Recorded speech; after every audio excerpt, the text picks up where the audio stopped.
Yemen के Hodeidah port पर Israel ने बड़ा हमला किया है। यमन में इजरायल के इस हमले में 3 लोगों की जान चली गई है, जबकि 87 लोग घायल हैं। ये हमला कल शाम को किया गया, जिसकी जद में आए एक तेल डिपो में भयंकर आग लग गई।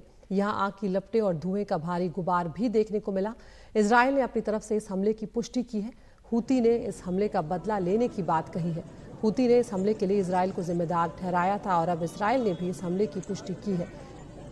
हमारे साथ जुड़ रहे हैं हमारे सहयोगी उमाशंकर सिंह, लेकिन उससे पहले आपको सुनवाते हैं इजरायल के प्रधानमंत्री बेंयामिन नेतन्याहू ने क्या कुछ कहा है।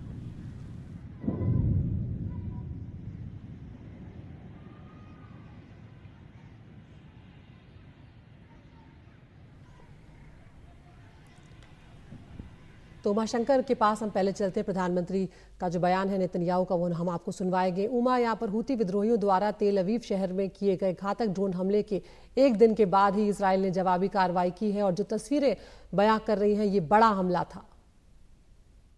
जी बिल्कुल, देखिए ये हमला इतना बड़ा था और जो तेल डिपो, तेल रिफाइनरी और जो एक इलेक्ट्रिसिटी फैसिलिटी है, उसमें भयंकर आग लगी और इस आग की लपट जो है वो सैकड़ों किलोमीटर दूर तक देखी गई। और इजराइल की तरफ से ये भी एक संदेश दिया गया है कि ये जो हमला है उन तमाम देशों के लिए या उन तमाम गुटों तत्वों के लिए एक संदेश है जो इजराइल पर हमला करने की नीयत रखते हैं या हमला करते रहते हैं।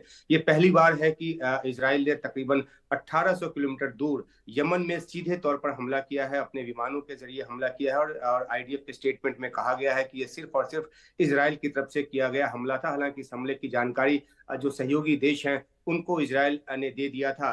तो ये जो हमला है ये बड़ा हमला है और इस लिहाज से अहम है क्योंकि कई बार हुती की तरफ से टारगेट करके इजराइल को निशाने पे लिया गया।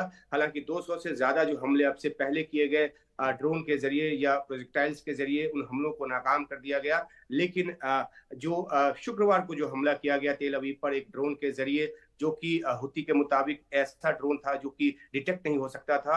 हालांकि इजराइल की तरफ से ये कहा गया कि वो डिटेक्ट इसलिए नहीं हुआ क्योंकि वो बहुत ही नीची सतह पर उड़ान भर रहा था। तो खैर उस हमले में एक इजरायली की मौत हुई और कई घायल हुए और उसी का बदला जो है 24 घंटे के भीतर इजराइल की तरफ से लिया गया और इतने बड़े हमले को अंजाम दिया गया है। अब हुती की तरफ से ये कहा जा रहा है कि इस हमले का जो है वो बदला लेगा, लेकिन इजराइल के निशाने पर हुती तो है ही, साथ ही साथ बयान में ये भी कहा गया है कि किस तरीके से ईरान जो है वो हुती को समर्थन, सहयोग और हथियार देता रहा है। इजराइल के प्रधानमंत्री की का जो बयान जो हम अपने दर्शकों को अभी सुनाने वाले हैं, उनमें उन्होंने साफ तौर पे कहा है कि जो अल हुदैदा जो बंदरगाह है वो एक गेटवे है जहां से ईरान के हथियार हुती विद्रोहियों तक पहुंचते हैं और हुती उन हथियारों का इस्तेमाल कर इजराइल पर हमले करता है और इसलिए इस बंदरगाह शहर को टारगेट किया गया है।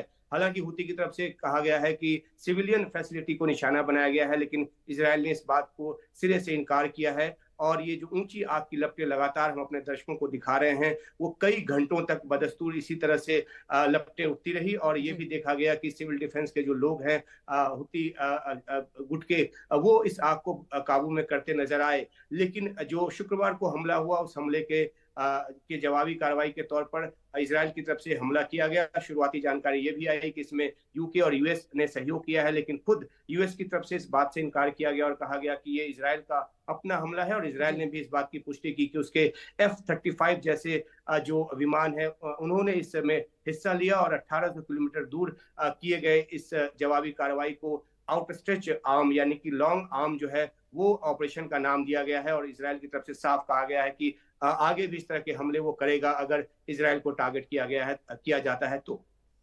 बहुत शुक्रिया उमाशंकर इस तमाम जानकारी के लिए। तो इजराइल हमास के बीच अक्टूबर से युद्ध शुरू होने के बाद ये इजराइल का यमन पर एक पहला बड़ा हमला यहाँ पर दिख रहा है, जिसमें कई जगहों को निशाना बनाया गया है। 3 लोगों की इसमें जान चली गई है और 87 लोग घायल हैं। सुनवाते हैं आपको बेंयामिन नेतन्याहू ने क्या कुछ कहा।